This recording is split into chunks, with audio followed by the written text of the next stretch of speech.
The Young and the Restless Spoilers Tuesday update, full the 21st of July, 2026. Hey everyone, welcome back to the channel for another late night Y&R vent session.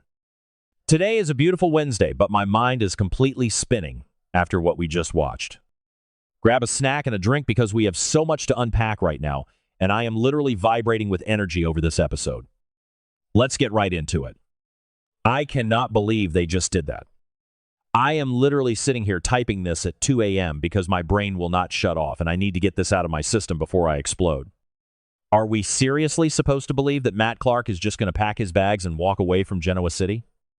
Because if you buy that, I have a bridge to sell you. And don't even get me started on Adam and Sally. My heart is in a million pieces on the floor right now. I've been watching this show since 2015. And the emotional whiplash of this single episode is going down in the history books. I mean, we all knew Matt was playing a game, but the sheer audacity of this man standing in the shadow room acting like a misunderstood saint, I am screaming at my screen. So let's start with the absolute circus at the shadow room. Matt Clark actually had the nerve to stand in front of Noah, Nick, Sharon, and Sienna and play the victim card. He literally looked at the people whose lives he has systematically destroyed and said he finally wants to give them what they want and leave town. Am I the only one who wanted to throw a brick through the TV? Because this is the same guy who tortured Nick, who locked him in a storage unit in Vegas and left him for dead while Nick was spiraling on fentanyl and cocaine. And now he wants a gold star for leaving town? I kind of want to respect the hustle of his delusion, but I just can't. He has no real plan. Just vague nonsense about starting over somewhere, doing something nice for once, and actually being appreciated for it. Yeah, right. Remember when Patty Williams said she was a changed woman? Exactly. Didn't work then, isn't gonna work now. But can we please give a massive round of applause to Noah Newman? Finally, someone in this family has a working brain cell. When Matt started whining about how he could ever get the forgiveness he clearly is never going to get, Noah just coldly reminded him that he destroyed them for years. Noah literally looked him in the eye and said, "Done" is a word in the past tense. Yes, Noah? Tell him. I know some people are loving this amnesiac Matt storyline and think he deserves redemption, but personally, I am so over him. Noah is not giving him an inch, and I am here for it. Noah has been through too much, especially with the whole Audra miscarriage trauma and the club opening, to deal with Matt's fake apologies. And then there's Sharon. Sweet, traumatized Sharon, who actually offered to help him pack his bags. Wait, I'm getting ahead of myself. Why would Sharon, who survived being held hostage by Martin Laurent and has been terrorized by Matt, offer to help him pack? Because she is terrified. She just wants the monster out of her sight.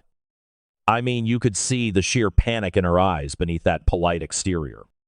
She knows Nick is a ticking time bomb right now. She knows that if Matt stays even one more day, someone is going to end up in a body bag. Offering to help him pack was her desperate maternal instinct, trying to defuse a bomb before it blows up her entire family. Because Nick is absolutely losing his mind. He didn't buy Matt's vague farewell for a single second. And honestly, Nick is right. Matt was standing there pretending to be worried about Victor's tests and leaving things unfinished. Oh, please. Matt is terrified of Victor, sure, but Matt is also a calculating psychopath. When Nick offered to handle his father, you could cut the tension with a knife. Nick is in such a dark, violent mood lately. He's been threatening to permanently eliminate Matt, and honestly, can you blame him? When Matt finally said goodbye and walked out the door, Noah breathed this huge sigh of relief. But Nick's face said it all. He knows Matt isn't gone. We all know Matt isn't gone. Victor is never going to just let his pet project walk away. And what about Sienna just standing there? She is so eerily calm through all of this. She has this fanatical, violent loyalty to Matt, and the fact that she was just chilling in the shadow room while Matt gave his little farewell speech gives me the creeps. She knows something. Sienna always knows something. I am predicting right now that she and Matt have a backup plan that is going to blow Genoa City wide open. Okay, back to the point, because the Matt drama doesn't even stop there. We have to talk about Phyllis Summers. I am so frustrated with Phyllis right now, I could scream. She gets a call from Matt while she's at the GCAC, and he tells her he's leaving town and wants to meet up. And she flat out refuses to say goodbye. Just a hard no. But why? Because Phyllis is desperate. Yes, I said it. She's been getting cozy with the man who tortured her son's father. I'm sorry, but what is her end game here? Is she trying to use Matt against Victor? Because Victor has been ruthlessly backing her into a corner with that AI-generated evidence, and Phyllis is acting like a cornered rat. She refuses to say goodbye because she needs him as a weapon, or a shield, or maybe because she's actually catching feelings? I don't even know anymore, and I am contradicting myself because her character arc is so messy right now. But I am here for the chaos. Between Victor's threats and Phyllis refusing to let him go, Matt's escape plan is crumbling before it even starts. And speaking of chaos, let's pivot to the absolute emotional devastation that happened at Society. I need to take a deep breath because Adam and Sally just destroyed me. Sally is sitting there, pregnant, stressed out of her mind, looking at nursery colors. She is so paranoid about her company, Spectre Charles, going under because of Victor's secret corporate attacks. She has no idea Victor is the true mastermind. She just thinks she's outgunned and can't wage a full corporate war against Billy's family or whoever she thinks is doing it. And then Adam swoops in. My Chatham heart is conflicted, but my ally heart is screaming. Adam walks up, throws a little jab about Billy's employment status. Classic Adam. Never change, and then drops the bomb. He knows Victor is behind it. So Adam offers her this insanely risky, completely secret deal.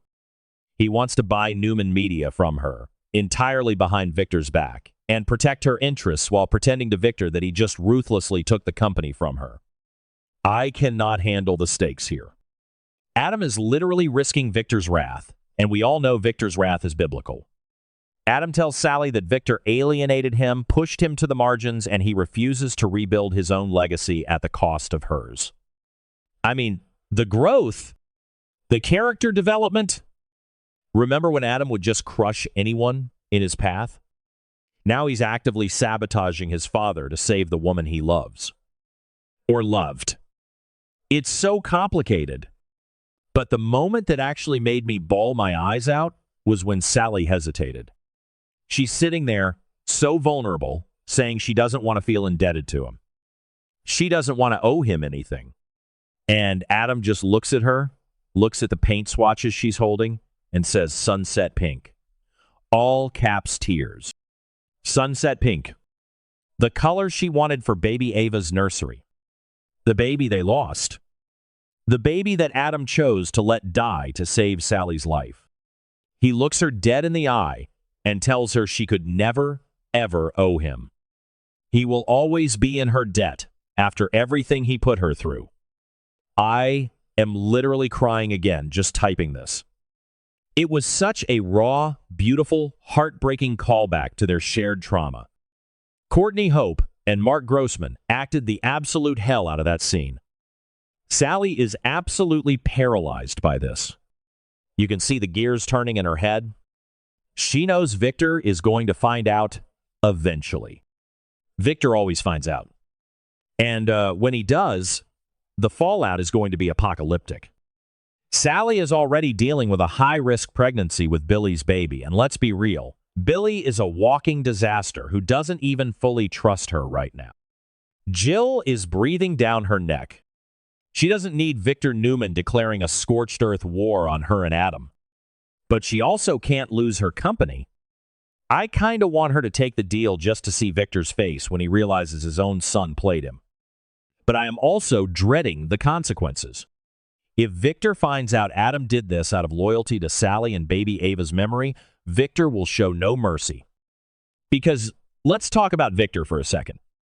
The mustache is playing 4D chess while everyone else is playing checkers. He's got Matt Clark stashed away, supposedly under his control. He's got Nick spiraling into a violent rage. He's secretly tanking Sally's company just to prove a point. He's manipulating Nikki into signing away her shares while she's terrified of going permanently blind. Victor is completely unhinged right now. And Matt thinks he can just walk away? Adam thinks he can just pull a fast one? Victor is going to crush them all. I know some fans love Victor being the ultimate puppet master, but personally, I am so exhausted by him always winning. Just once, I want someone to actually outsmart him. Which brings me back to Matt Clark. Is he really escaping Genoa City? Not a chance in hell. You don't just walk away from the Newmans. Between Victor's looming tests and Phyllis refusing to let him go, Matt's little escape plan is going to spectacularly implode. I'm predicting right now that Matt is going to try to leave, Victor is going to intercept him, and Nick is going to get caught in the crossfire. Nick is already on the edge of a relapse. He's so angry, so triggered. If Nick finds Matt trying to sneak out, it's going to be a bloodbath. And what is Phyllis going to do? She is facing serious jail time because of Christine and Victor's AI setup. She is desperate. A desperate Phyllis is a dangerous Phyllis. If Matt tries to leave, I wouldn't put it past her to kidnap him again. Remember when she chained him up in a basement? Yeah, she's unhinged enough to do it twice. She needs him as a bargaining chip against Victor. There is no way she's letting her get-out-of-jail-free card hop on a bus out of town. Matt is trapped, and honestly, it's what he deserves. But the collateral damage is going to be insane. I can't with this show sometimes. It pulls you in, rips your heart out with scenes like Adam and Sally, and then makes you want to scream with villains like Matt Clark. I am so emotionally invested, it's not even funny. I'm going to need a week to recover from that Sunset Pink line alone. Are we heading for a massive showdown? Absolutely. Am I here for it? Yes. Am I terrified for Sally and her baby? Also, yes. I need to know what you guys think. Drop your thoughts in the comments or on the forum. Do you think Matt is really leaving? Do you think Sally will take Adam's deal? Because my brain is fried, and I need someone to validate my theories before tomorrow's episode.